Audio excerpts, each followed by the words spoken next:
The SNES Mini is great, clearly, but there's no time to talk about that because I've given myself so little time to review all 21 games that came out with the console, which means this was a very good idea to make this my first ever video intro. Well, reviews! Super Mario World. Imagine meeting perfection and perfection has a dinosaur pal in it and perfection is also just the best thing ever to play ever. You've not just met Sonic, no. You've gone and met Super Mario World. It really is that damn good. It's never been bettered, apart from maybe by Rayman Legends. Super Mario Kart. You return to a game that 25 years ago you couldn't beat your brother at, except now he's not around, so you'll never know if you could defeat him. You'll never know how much better at the game you are. That's me, right now, with Super Mario Kart. Oh, my brother's not dead, we're just not children anymore, so don't live in the same house. Super Mario Kart's still amazing. Zelda: A Link to the Past. You may have noticed me say in a previous video that I've never got on with a Zelda game, and A Link to the Past is the one I actually tried really hard with. As you can see from the immense progress I haven't made in this footage, I have once again failed to like LTTP. It's clearly great, but not for me. Super Metroid. The graphics have aged terribly while the mechanics are clumsily interpreted and not a patch on the creativity and verve found in modern day classics like Knack or Knack 2. I am surprised Nintendo saw fit to include Super Metroid on the SNES Mini, and frankly I'm quite ashamed at the decision on their behalf. Ha, only joking. Super Metroid's still one of the best games in the world.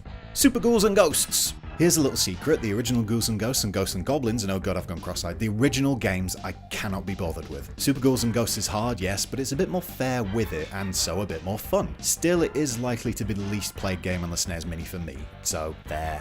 Street Fighter 2 Turbo. Hadouken, Hadouken, Hadouken, Hadouken, Shoryuken, Spinning Bird Kick, Sonic Boom, Sonic Boom, Sonic Boom, Tiger, oh, wait, Yoga Fire, Yoga Flame, Yoga, bzzz. I mean, good god, it's Street Fighter 2 Turbo. The only way it could ever turn into a bad game is if it's revealed to be a mad internet racist at some point, which I'm only 50% sure won't happen. Super Punch-Out!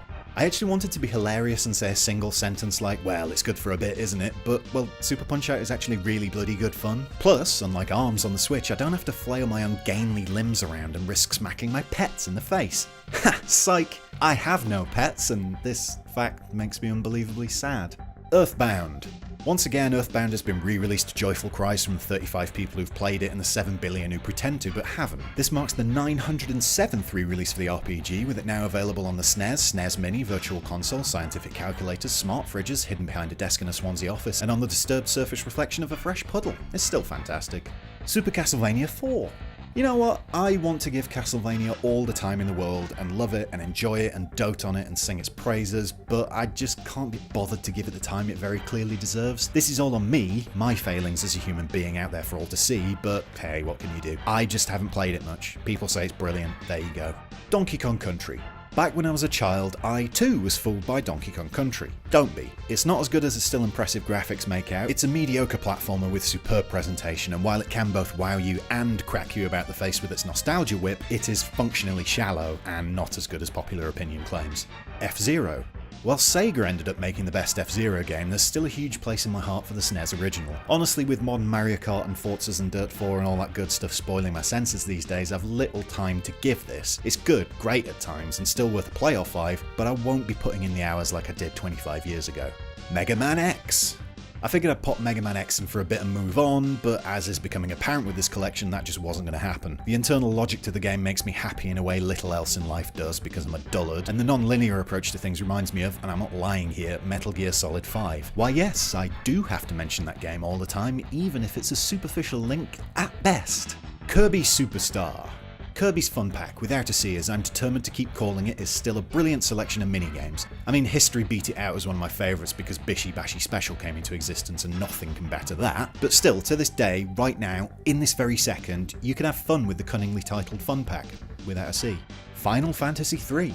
Otherwise known as Dragon Quest XX, Final Fantasy III is the game hipsters say is the best in the series when they don't want to admit it's 9, 7 or 12. Fortunately, it still holds up wonderfully these days, so you'll be captivated and engaged enough to continue playing and come to the realization yourself that, actually, it's not as good as 9, 7 or 12.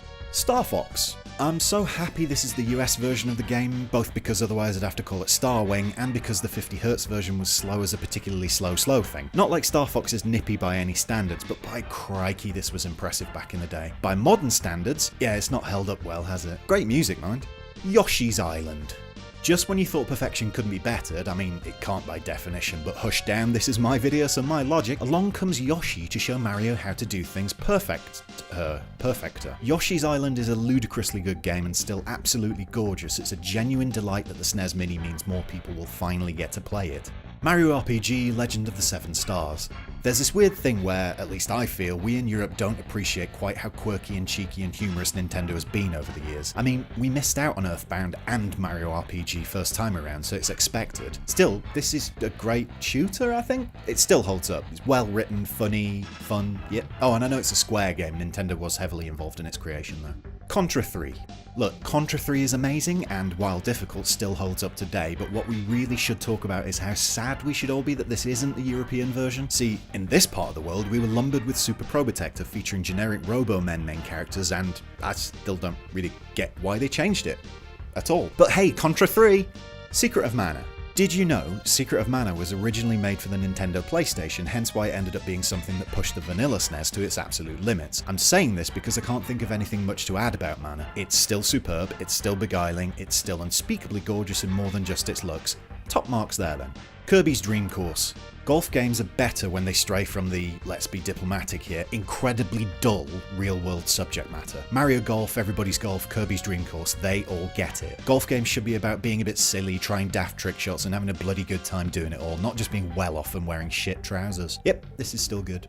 Starfox 2? Holy shit, they put a new game on this thing. This means I can't rely on old opinions and slightly update them for a modern video. Damn. Alright, I'll play it. Yep, it's good. Definitely better than the original. Not really enough about it to make it worth buying a SNES Mini for, but I am otherwise impressed. A good new SNES game. Madness. So it's not exactly 7 minutes. Actually, it's really close to 7 minutes. I'm the timing king, who knew? Overall, 6 out of 10. Don't forget to like, share, subscribe, dance, envy, sloth. Lost my train of thought. Bye!